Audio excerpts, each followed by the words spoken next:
오늘 4장 12절부터 17절까지 한번 읽겠습니다. 다 같이 시작. 예수께서 요한이 잡혔다는 말을 듣고 갈릴리로 물러가셨다.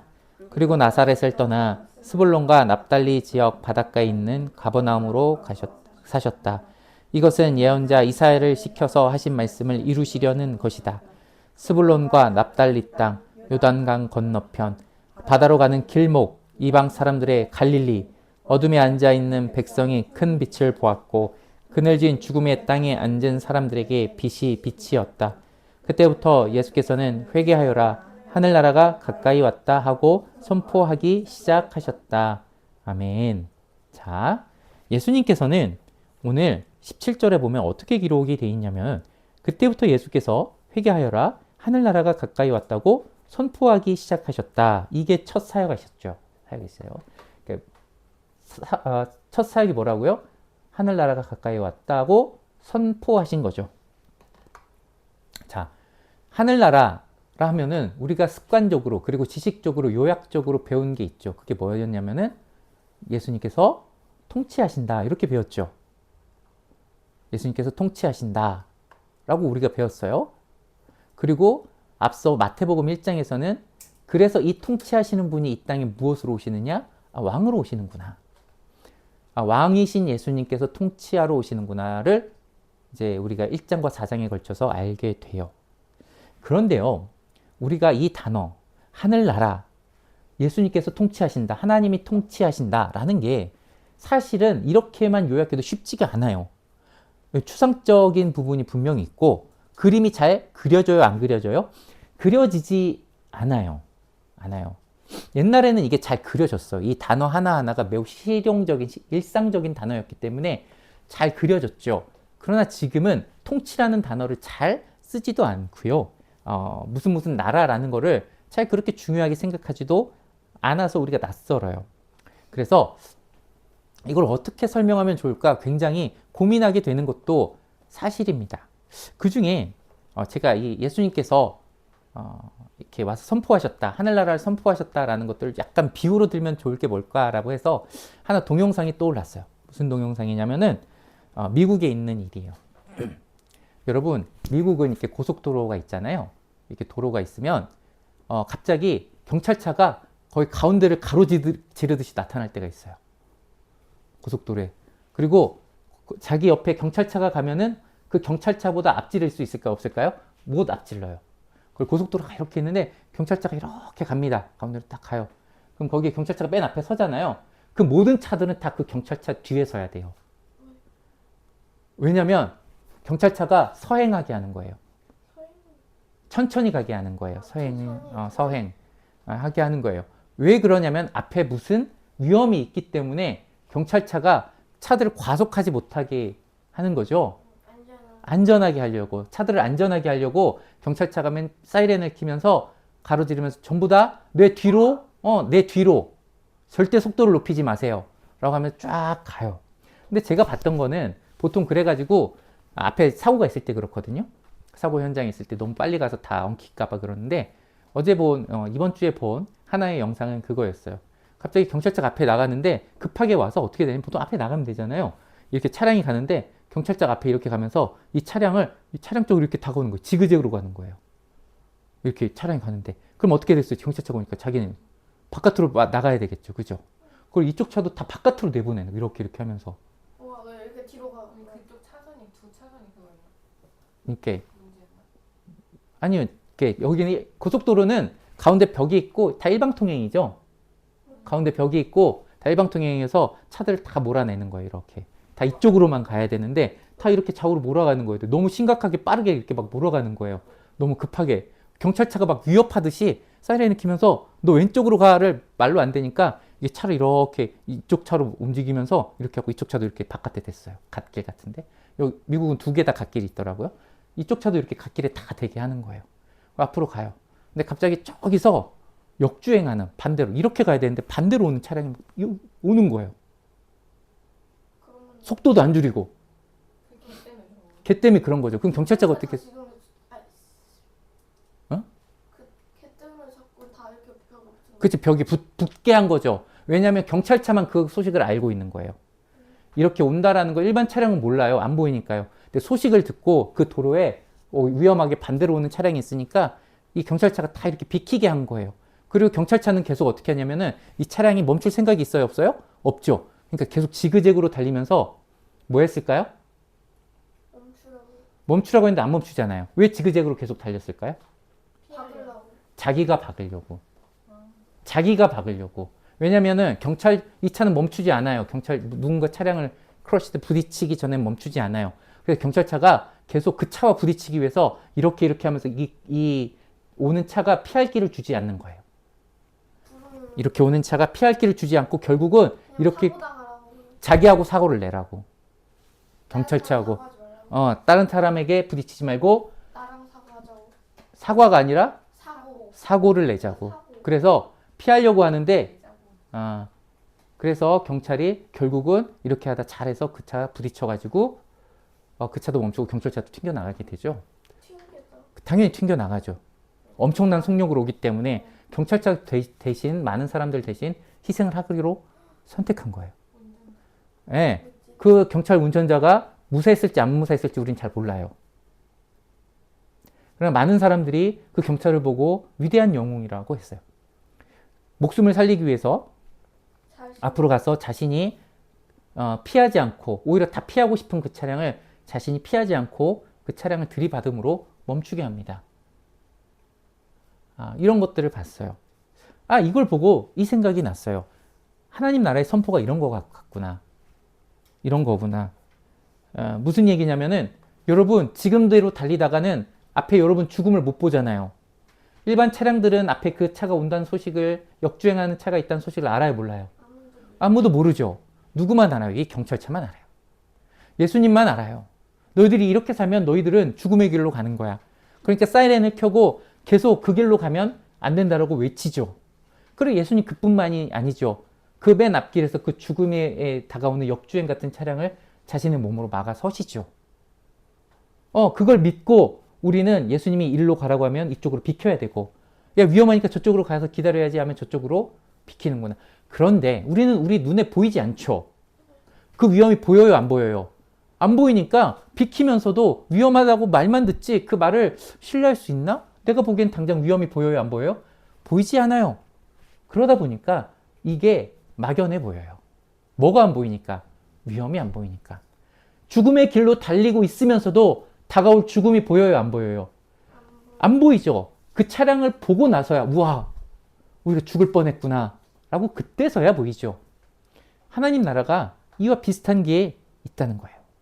여러분, 선포하는 게 무슨 의미입니까? 하나님 그렇게 외치는 게 무슨 의미입니까? 라고 말할 수가 있어요. 하나님 나라라 하면 뭐가 거대한 것이 와야 되지, 선포한데 말씀하신데 이게 무슨 의미입니까? 하는데 의미가 이렇게 보면 있죠. 경찰이 사이렌을 울리는 의미가 있어요. 사이렌은 그냥 시끄러운 소리일 뿐인데 그것이 우리에게 생명을 주는 신호로 우리를 행동하게 하기 때문입니다. 그래서 성경은 이 예수님의 오심을 오늘 이사야 예언에서 뭘로 설명을 하냐면은 그늘에 비치은 죽음의 그림자가 드리운 땅에 비추는 빛으로 설명해요. 그림자인데 이 그림자가 무슨 그림자야? 죽음이 있는 그림자예요. 그곳에 뭐가 비쳐요? 빛으로 비추신다 라는 것을 예수님의 선포로 오늘 이야기합니다. 오늘 말씀 15절 16절 제가 읽을게요. 스불론 땅과 납달린 땅, 요단강 건너편, 바다로 가는 길목, 이방 사람들의 갈릴리. 어둠에 앉아있는 백성이 큰 빛을 보았고 그늘진 죽음의 땅에 앉은 사람들에게 빛을 비췄다. 이렇게 기록되어 있죠. 이건 이사야 9장 1절과 2절 말씀을 인용한 거예요. 그대로 있어요. 제가 이사야 9장 2절만 여러분 읽어드릴게요. 한번 들어보세요. 어둠 속에서 헤매던 백성이 큰 빛을 보았고 죽음의 그림자가 드리운 땅에 사는 사람들에게 빛이 비쳤다. 똑같죠? 이런 거예요. 이사야 예언에 보면요. 빛은 어떤 역할을 하냐면은 야, 내가 가장 밝지라고 자랑하지 않아요. 세상에서 빛이라 함은 자랑하는 거예요. 자기가 높은 위치에 있잖아요. 자랑하는 거죠. 자기가 공부를 잘해요. 1등으로 자랑하게 돼요. 내가 이렇게 나를 높이게 되는 것들로 사람들은 자기의 빛을 나타냅니다. 근데 예수님의 빛되다 하심은 어둠을 비추는 것이 빛이에요. 어둠에 가야 이 빛이 소용이 있는 거예요. 그래서 하나님의 나라는 어둠을 물러내는 것, 죽음을 물러내는 것으로 빛의 가치를 설명해요. 그죠? 경찰이 사이렌이 있어요. 동네에서 막 혼자 울려. 사이렌이 많은 여러 곳에서 막 혼자 울리고 있어. 아무 소용이 없어요. 이 사이렌이 정말 의미 있으려면은 죽음의 곳, 위험한 곳에서 그들을 피하게 할 때 의미가 있죠.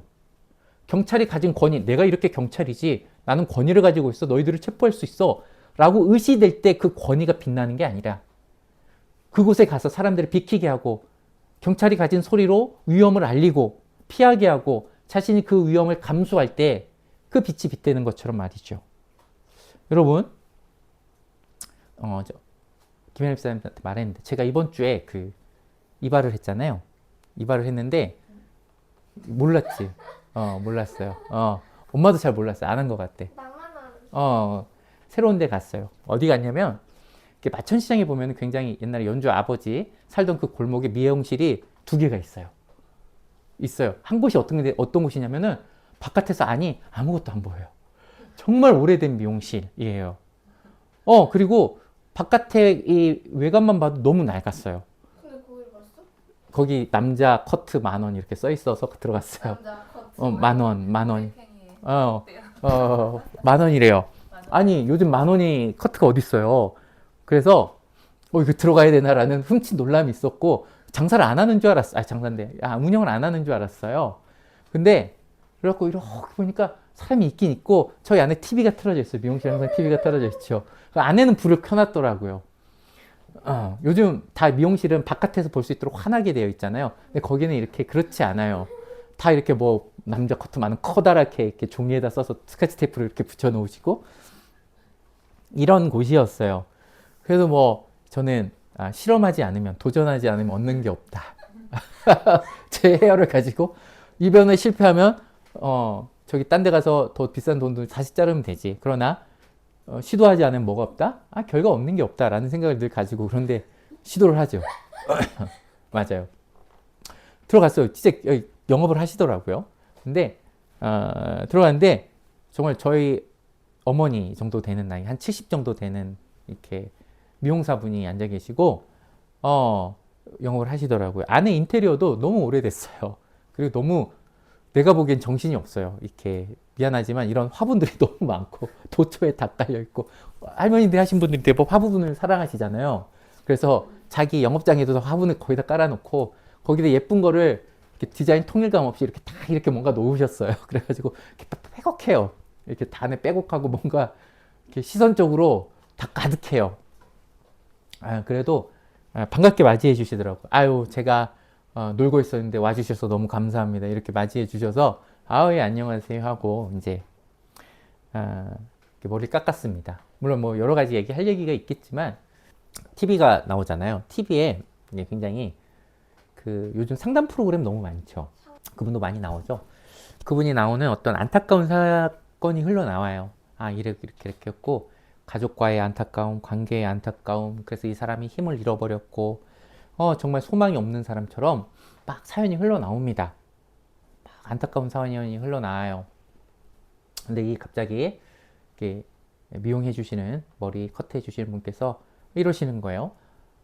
저런 사람이 예수님 만나야 되는데, 저런 사람에게 예수님이 필요한데 라는 말씀을 이렇게 하시더라고요. 이분이 믿으시는 분이에요. 그리고 곳곳에 그런 말씀들이 또 적혀 있기도 하고요. 그랬어요. 상담 프로그램이잖아요.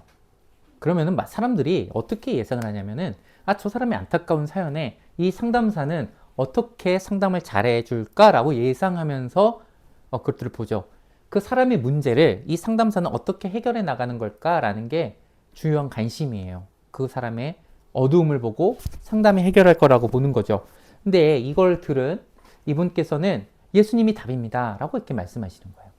무슨 얘기냐면요, 사람의 어두움을 봤을 때, 사람의 절망을 봤을 때 거기서 어떤 빛이 비춰야 되냐면 상담의 빛이 비추는 것보다, 그것이 필요 없진 않겠지만, 그것도 있을 수 있겠지만 예수님의 빛이 먼저 비춰야 되고 그것이 가장 근본적인 빛이다 라고 이야기를 하는 거죠.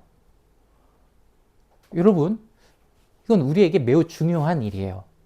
습관처럼 그분이 하는 얘기일 수도 있지만 우리는 우리의 어두움을 보고 누군가의 어두움을 보고 예수 그리스도께서 그 사람에게 그 어두움에게 빛이 비춰야 될 때입니다 라고 얘기할 수 있는가? 공부를 못해서 힘들어하는 어떤 학생이 있다면 너 공부 열심히 하려면 이렇게 해야 돼 조언하는 것이 먼저일 것 같은데 그것이 아니라 예수님을 먼저 만나야 됩니다 라고 하는 게 답이 됩니까? 여러분 우리가 그렇게 생각하고 있느냐는 정말 중요한 질문을 던지게 하는 거예요. 어떤 프로그램을 보든 어떤 TV를 보든 거기에 대해서 죽음과 그림자가 보이면 그 프로그램에서 해결하는 답이 아니라 예수님이 그곳에 가셔야지 답이 된다라는 것을 우리는 인식하고 생각하고 내뱉을 수 있느냐를 질문하는 거예요. 여러분 유은이는 친구들이 작년에도 그런 친구들이 있던데 자기 외모 때문에 너무 괴로워하는 친구들이 있죠. 외모가 특히 자매들은 특히나 그렇죠. 외모에 민감하고 예민하죠. 남자들이야 그것과 상관없이 자기 자신감으로 살아간다지만 그러면은 이렇게 말할 수 있어요. 너 예뻐 라고 하는 게 그 친구에게 근본적인 해결인 건지 아니야 네가 예수님 만나면 그 문제도 해결돼 라고 하는 게 우리에게 근본적인 답인지 그 친구를 향한 물어볼 수 있는 거죠. 아니 왜 그게 근본적인 답이 되는 거죠? 아니 왜 얼굴로 고민하는 사람에게는 외모로 고민하는 사람에게는 아름다운 외모를 주는 것이 빛이 비추는 거지 왜 예수님을 만나는 게 빛이 비추이는 겁니까? 라고 우리는 질문하고 싶어요. 여러분 그냥 아무렇게나 외모를 가꾸지 말고 사세요 이런 뜻입니까? 그럼 공부를 못하면 공부를 하지 말라는 뜻입니까? 혹은 재물이 없어서 돈이 없어서 힘들어하는 사람에게 예수님 만나라고 하는 건 당신 가난하게 살라고 하라는 것과 마찬가지입니까?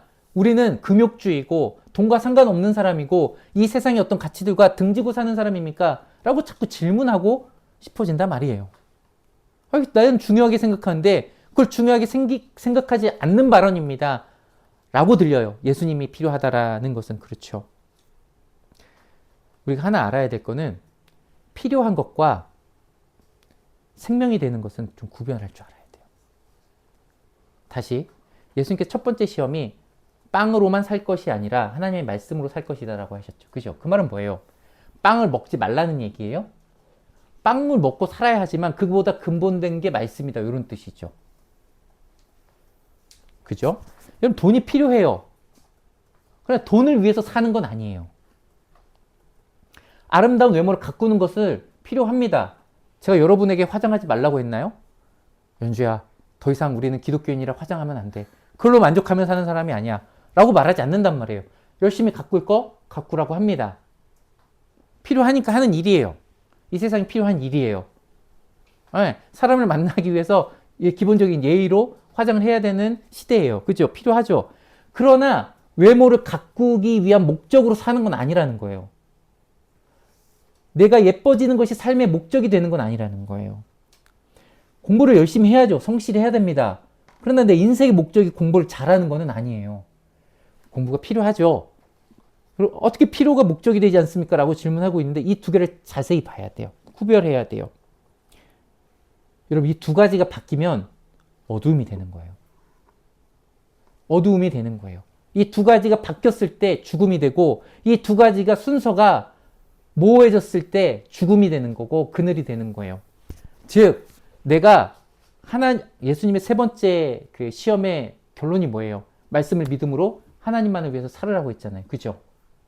삶의 목적이 거기 있어야 된다고 하는 거잖아요.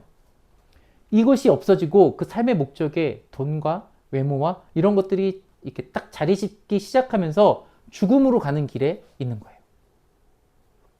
그것에 마음을 뺏기면 그것이 평안을 주지 못해요. 여러분 공부를 위해서 평생 그것을 목적으로 사는 것이 공부가 그 사람의 마음의 평안과 안식과 생명을 주지 못해요. 돈도 마찬가지예요. 여러분 외모도 마찬가지예요. 외모로 인해서 사는 목적을 사고 가는 게 그 사람에게 삶의 안정과 평안과 생명을 주지 못해요. 그 사람도 언젠가 늙어서 피부가 흘러내리고 육신의 죽음을 맞이하게 돼요. 그 순간에도 외모를 위해 살았던 그 삶이 만족을 줄 수 있을까요? 그렇지 못해요.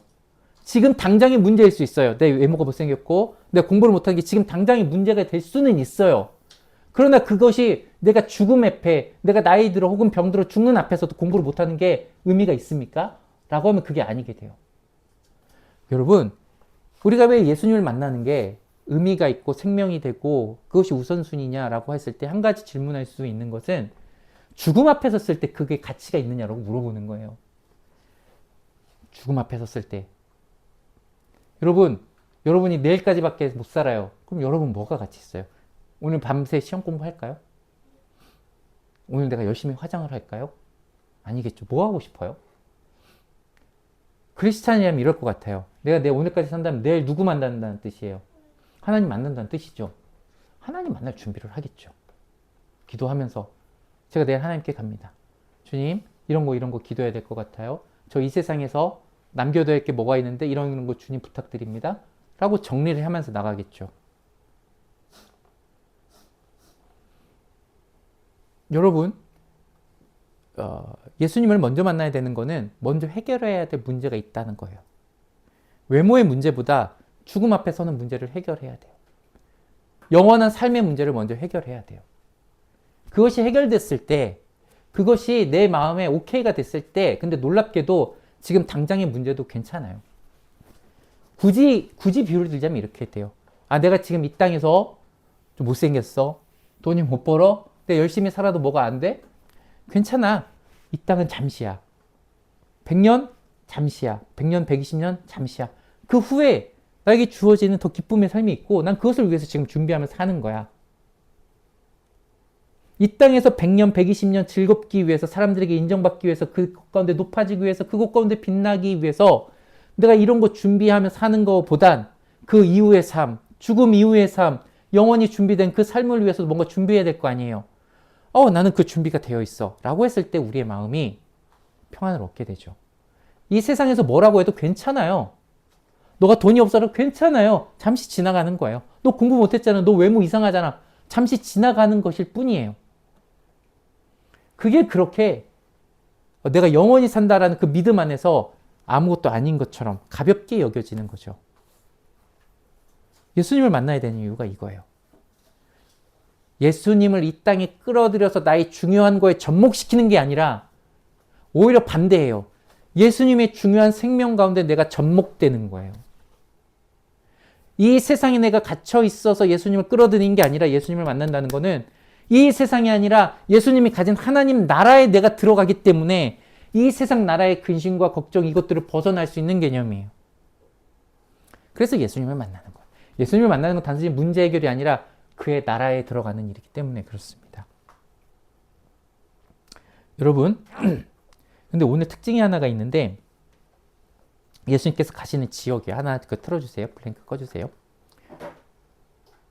예수님께서 오늘 어디로 가냐면 갈릴리, 스불론과 납달리 지역의 바닷가에 있는 어디로 들어가시냐고 하면은 가버나움에 들어가신대요. 어디로 들어가세요? 가버나움에 들어가신대요. 오늘 이 지역이 되게 중요해요, 사실은. 지도를 보여드릴게요. 가버나움이란 어디냐면 이스라엘이 이렇게 크게 있죠. 그리고 예수님이 주로 사역하신 지역은 이 북쪽 갈릴리 지방이죠. 갈릴리 지방인데 이 갈릴리 지방에서도 이 갈릴리 호수라는 데가 있어요. 여기 보이죠? 파란 거. 이게 갈릴리 호수인데 가버나움은 제일 위쪽 이쪽이에요. 가버나움이라고 있는 가버나움입니다. 고라신과 벳세다 이 세 개가 되게 중요하거든요. 이쪽으로 가세요. 이쪽의 특징이 뭘까요? 이쪽의 특징이 뭐냐면은 맨 처음에는 아까 이사야에서 예언됐잖아요. 이사야에서 이 가버나움 지역, 갈릴리, 스불론과 납달리 지역, 이 지역이 언급이 됐는데 이 지역은 왜 언급이 됩니까? 이사야서에서 북이스라엘이 망할 때 어디로부터 망하죠? 북이스라엘이 어느 나라에 망해요? 아수르에게 망하거든요. 아수르가 맨 처음에 침략해 들어오는 지역이 이 지역이에요. 즉 하나님의 심판 앞에서 맨 처음 그 심판을 마주했어야 하는 지역, 가장 죄가 깊고 가장 우상숭배가 깊은 지역, 가장 하나님을 떠난 지역이 바로 이 지역이에요. 예수님은 내가 사역해야지 라고 하면서 어디에 가셨냐면은 가장 심판을 받을 만한 지역에 가십니다. 그리고 여전히 그 죄가 깊은 지역에 가세요. 참고로 여러분 아시겠지만 마태복음 11장 가면 예수님께서 가버나움과 고라신과 이 벳세다 이 지역 있죠. 이 지역에 가장 많은 기적도 행하십니다. 예수님을 믿으라고 예수님께서 가장 많은 활동을 하신 지역이 어디예요? 네, 가버나움과 고라신과 이 벳세다 지역이에요. 예수님을 잘 믿는다고, 하나님을 잘 믿는다라고 자부하는 이 밑에 예루살렘에 가셔서 예수님을 많이 보여주신 게 아니에요. 가장 믿기 어려워하는 지역, 가장 하나님을 떠나기 쉬운 지역, 이 지역부터 가시는 거예요. 이렇게 들으면 이렇게 해석할 수가 있어요. 아, 가장 어려운 데로부터 들어가는구나 라고 해석할 수가 있을 것 같아요. 그러나 그렇진 않아요. 여러분, 무엇을 잘 해내려면 가장 어려운 것부터 해야 될까요? 쉬운 것부터 차근차근 잘 해야 될까요? 쉬운 것부터, 기초부터, 개념부터 단계로 올려가는 게 우리가 뭔가 잘하는 거죠. 근데 예수님 왜 어려운 데부터 가십니까? 이건 기능에 대한 얘기가 아니에요. 사역을 잘 해내기 위한 이야기가 아니기 때문에 그래요. 내가 사역의 성과를 올려야겠다라고 했으면 가버나움 가시면 안 됐죠. 자기 말 잘 듣는 사람 이렇게 몇 명 더 불러내서 키워가는 게 맞죠? 그렇지 않아요? 그러나 이거는 그 사역의 성과를 위해서 예수님이 나가신 게 아니에요. 뭘 위해서 가신 거예요? 하나님의 마음을 대한 얘기예요, 이거는. 마음에 대한 얘기예요. 여러분, 아까 그 소식을 들은 경찰차는 어디에 가야 되면요. 가장 위험한 곳으로 가야 돼요. 어디로 가야 되냐면은 경찰차가 얼마나 좋은 차인지 설명할 수 있는 곳이 아니라 어디로 가야 된다고요? 가장 위험한 곳으로 가야죠. 가장 사고가 나기 직전인 곳으로 가야죠. 경찰차는 그래야 되잖아요. 왜죠? 그들을 구해야 되기 때문에 그 마음 때문에 가는 거예요. 경찰로서의 사역의 성과를 가장 높이기 위함이 아니죠. 여러분, 부모라면 자녀가 여러 명 있습니다. 잘 사는 자녀가 있고요. 못 사는 자녀가 있다고 합시다. 잘 사는 자녀에 가서 용돈을 받을 수도 있어요. 그러나 일반적인 좋은 부모라면 어디부터 가냐면 못 사는 자녀가 잘 살 수 있도록 거기부터 방문할 거예요. 위급한 곳부터 방문할 거예요. 그 자녀가 아버지가 부모님이 싫다고 떠난 자녀라고 할지라도 자녀가 부모를 떠났어도 부모는 자녀를 버리지 못해서 그곳으로 가서 도와주려고 할 거예요. 이게 하나님의 마음에 관한 이야기라는 거예요. 예수님께서 가버나움으로 가셨을 때 왜 이렇게 힘든 곳으로 가셨어요? 라는 것을 우리가 질문하기보단 왜 어떤 마음으로 그곳에 가셨어요? 라는 걸 우리가 물어봐야 돼요. 그리고 이게 중요한 이유는 하나님의 나라에서 특히나 중요한 이유는 하나님의 나라는 이 마음이 전달되는 곳이기 때문에 그래요. 여러분, 우리를 사역지로 부를 때, 하나님의 사역 파트너로 부를 때, 나중에 제자를 부르시겠지만, 우리도 어디로 함께 가시자고 하냐면 가버나움으로 함께 가시자고 해요. 예수님은 가버나움에 가실 뿐만 아니라 우리도 가버나움으로 부르시죠. 그 힘든 곳으로 부르신단 말이에요. 누가 봐도 내 기능을 잘 발휘할 수 있는 곳이 아니라 마음 아파해야만 갈 수 있는 곳으로 부르신다. 왜 그곳으로 부르십니까? 아까도 말했듯이 예수님의 그 마음이 그곳에서 전달되게 하시려고, 하나님의 마음이 그곳에서 전달되게 하시려고 우리를 그곳으로 부르시는 거예요. 그 어려운 곳으로 부르시는 거예요. 저는 그런 마음 원하지 않아요. 저는 저를 존중해주고 저를 높여주고 그런 마음들, 즉 내가 누구를 긍휼히 여기고 용서하고 품어내고 이런 마음보다는 누가 나를 높여주는 그런 마음 알기를 원해요. 그런 사람에게는 가버나움은 쓸모없는 곳이에요. 그러나 내가 그 마음 알기를 원합니다. 라고 하는 곳에는 가버나움은 곧 하나님의 나라가 되는 거죠. 여러분, 예수님께서 그곳에 가서 힘드셨을까요? 힘듦이 분명히 있으셨을 거예요. 우리를 가버나움에 부르면 그러면은 우리를 고생하라고 가버나움에 부르는 것일까요? 고생하는 부분이 없지 않아 있을 겁니다. 성경에서는 분명히 고난을 지라고 해요. 그러나 그곳으로 부르신 이유는 그곳에서 하나님의 마음을 알면은 우리의 삶이 가벼워지기 때문에 그래요. 예수님께서는 분명히 나의 멍에를 지라고 그래요. 그러면 그것이 가벼운 멍에가 된다라고 말을 합니다. 어떻게 가벼운 멍에가 됩니까? 그 마음이 내 마음이 될 때 가벼운 멍에가 된다 이거예요. 여러분, 아까 문제 있는 사람이, 제가 예를 들었어요.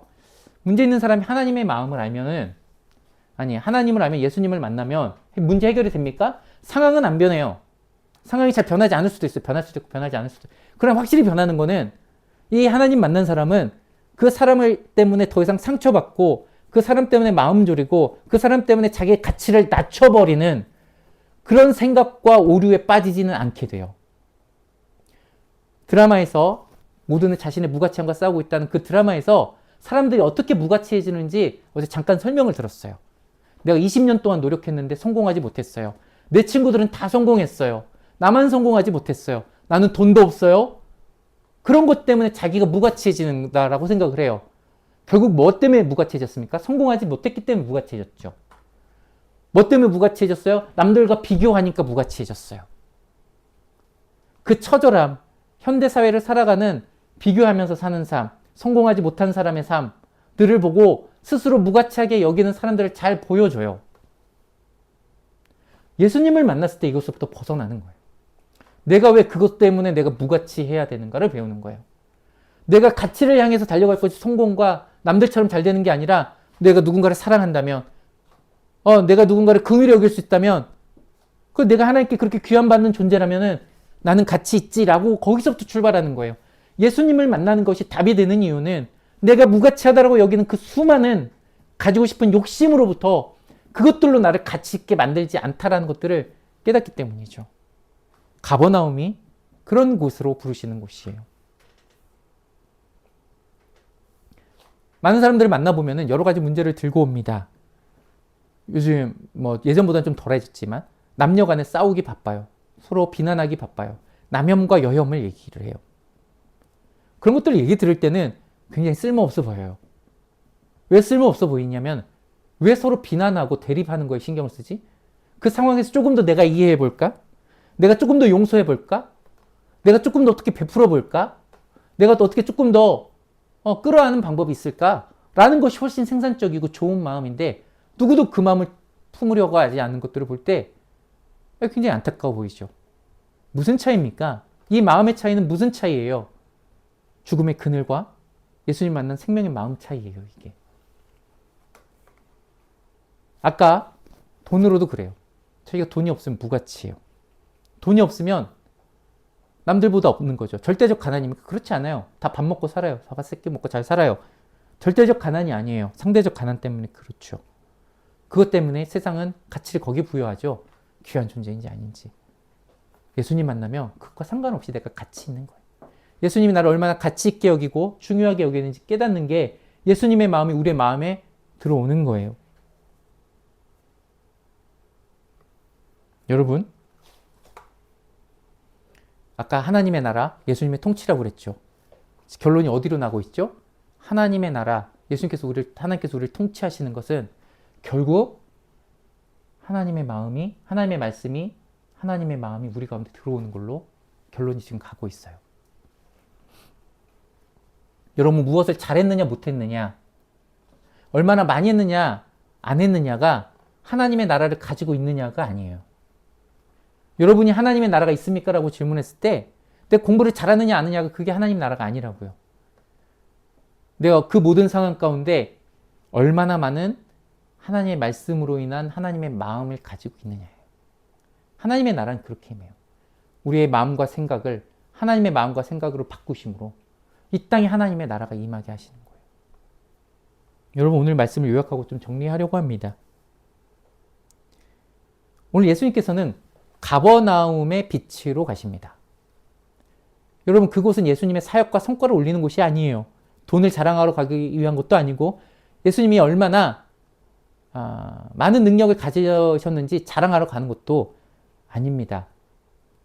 예수님께서는 그들을 안타깝게 보셨기 때문에, 그들을 사랑하셨기 때문에 그 마음을 전하려고, 그들이 살아야 된다는 그 마음을 전하려고 그곳에 가신 거예요. 우리도 그 가버나움에 있고 그 어둠 가운데 있을 때 예수님께서는 우리에게 찾아오시죠. 물론 빛으로 찾아오세요. 환경을 변하는 게 아니라 우리의 마음을 밝히는 빛으로, 이 세상의 어두움을 배우고 학습하고 그것이 진리인 것처럼 살아가는 우리의 마음이 그것이 진리가 아니라고 외치기 위해서 예수님께서는 우리에게 하나님 나라로 오신다는 걸 기억하셔야 돼요. 여러분, 그 나라를 기대하세요. 그럼 여러분이 자유하게 돼요. 이 세상에 여러분이 이거 없어서 저게 없어서 저걸 못해서 위축됐던 그 마음이 자유하게 돼요. 자유하게 돼요.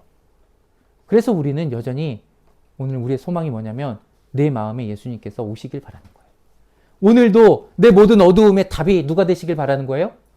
예수님이 되시길 바라는 거예요. 그 사소한 일상까지도 이 세상의 답으로 사는 것이 아니라 예수님의 마음으로 살길 바라는 것이죠. 이것이 오늘 가버나움의 빛으로 오신 예수님. 우리의 모든 일상의 어둠마다, 우리의 모든 일상의 생각마다, 그 어둠마다 예수님께서 빛으로 밝혀주시기를 원하는 그 마음입니다. 잊어버리지 마시고 꼭 기억하시며 여러분의 믿음으로, 여러분의 충만으로 예수님의 만남이 있기를 축복합니다.